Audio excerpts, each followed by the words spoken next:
We'll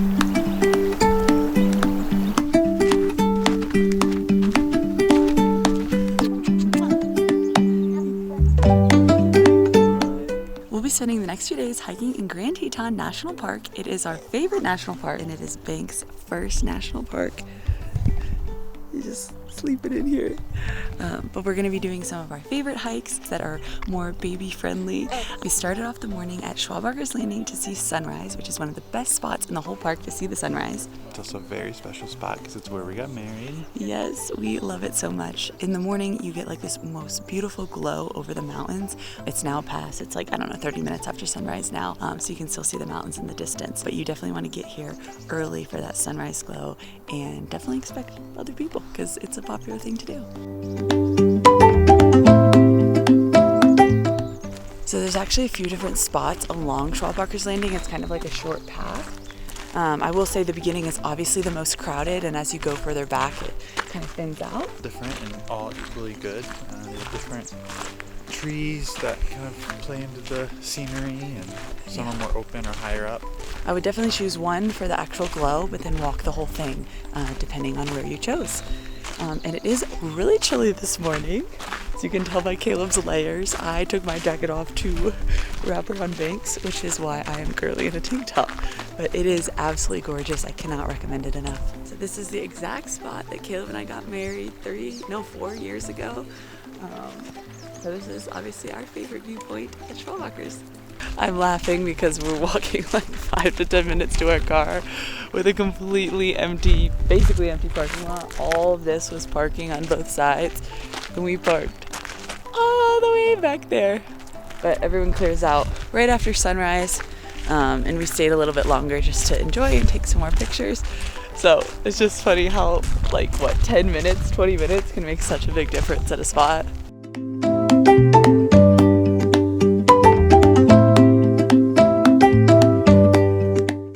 So here is where we watched sunrise this morning, and then we drove over to Taggart Lake, which is the first trail that we're going to do of this weekend. And Banks is really excited about it.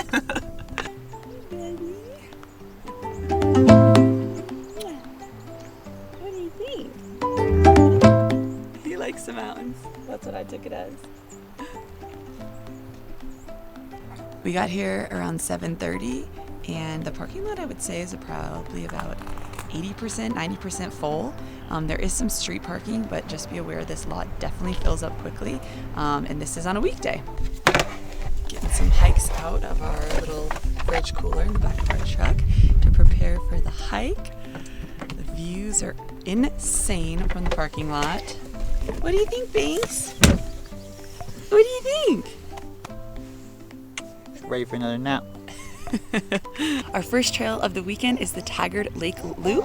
It is just under 4 miles and is about 450 feet of elevation gain. So it should be a nice, easy, scenic walk up to the lake. This is definitely a very family-friendly hike and a popular hike to do in the Tetons.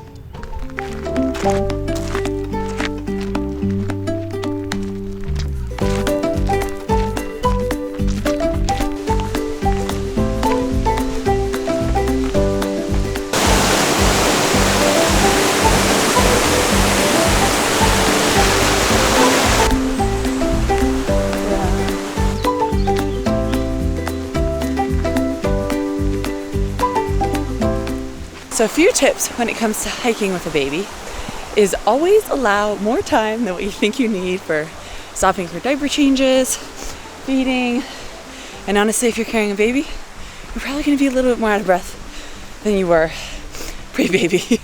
All that being said is we have this Ergo baby carrier that we love to hike with.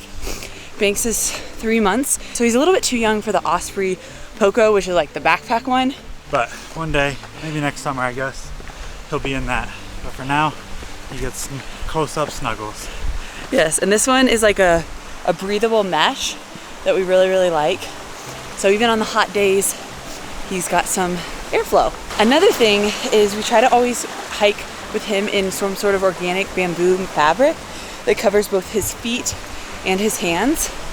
That's not only so like in the early mornings if it's a little chilly, he's covered and warm, but also as the sun comes out, as it is now, and warms up, he's protected from any sun or UVs because they can't have sunscreen on when they're this tiny.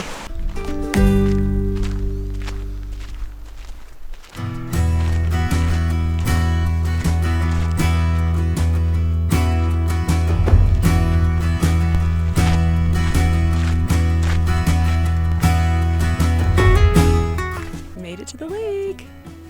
Super pretty. You can see the reflection of the Tetons on the water because it's so still.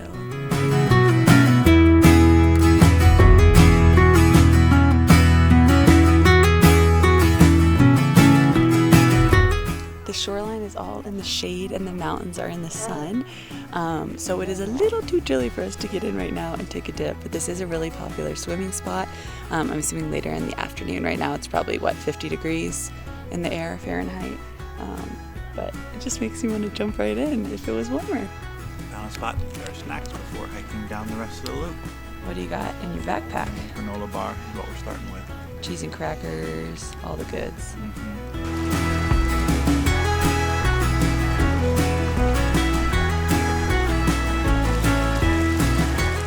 Such a peaceful morning here. There's a fisherman fishing in the lake.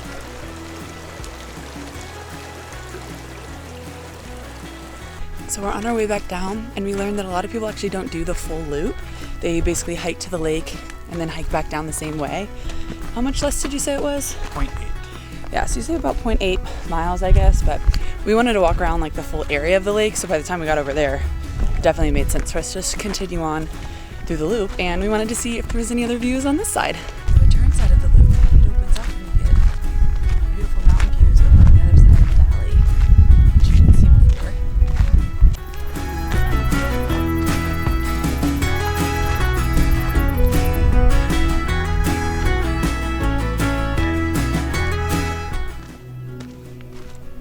Can't get over how pretty it is. Oh, so many good views at every corner. Another tip we wanted to share about hiking with a baby is something we didn't learn until we had a baby, and that has to do with altitude. So babies that are 6 weeks or less should not be above 6,500 feet, and babies 3 months or less should not be above 8,000 feet. For reference, Denver is just over 5,000 feet. Breckenridge sits at about, 10, 11, 9? I think it's like almost 10,000 feet. So it more comes into play when you're talking about the hikes you're doing. Some of the hikes that we've done in Montana and even here in Wyoming, the starting elevation is okay, but when you climb to it, you're then at one of those altitudes that are a little bit too high. It's also good to allow them time to acclimate. We were in Bozeman for about a week before we did any hikes, which is like 4,900 feet, which helped, and then just be extra cautious of any unusual symptoms. Yeah, and always talk to your pediatrician as well if you have any concerns, just because every baby is different, and it's not like at 3 months they magically become developed enough. I guess everyone's kind of a little different. So, and you may need to feed them more as well, just as they're outside, kind of sweating, hot, and also with altitude, just like you need to hydrate more because it's dry.